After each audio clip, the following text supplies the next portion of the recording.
Hello friends, അച്ചി കിച്ചണിൻ്റെ പുതിയ വീഡിയോയിലേക്ക് ഒരിക്കൽ കൂടി സ്വാഗതം. ഒരു പാൻ ചൂടാകാൻ വെച്ചിട്ട് അതിലേക്ക് 2-3 സ്പൂൺ എണ്ണ ഒഴിക്കണേ. അതിനകത്തോട്ട് 2 ഏലക്കായ, 2 ലീഫ്, 1/2 സ്പൂൺ പെരുംജീരകം. അതിന് പകരം നമുക്ക് കുറച്ച് ഗരം മസാലപ്പൊടി ഇടാം. 1 സ്പൂൺ ഗരം മസാലപ്പൊടി. സവോള പൊടിയായിട്ട് കൊത്തി അരിയണേ.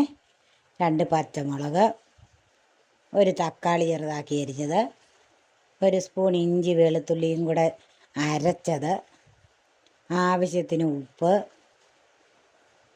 1/2 സ്പൂൺ മുളക് പൊടി.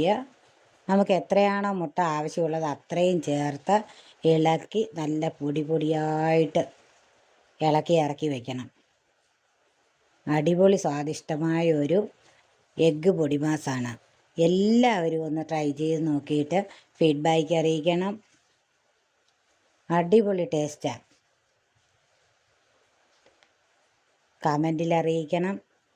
സബ്സ്ക്രൈബ് ചെയ്യാത്തവരുണ്ടെങ്കിൽ ഒന്ന് സബ്സ്ക്രൈബ് ചെയ്തേക്കണേ. Thanks for watching.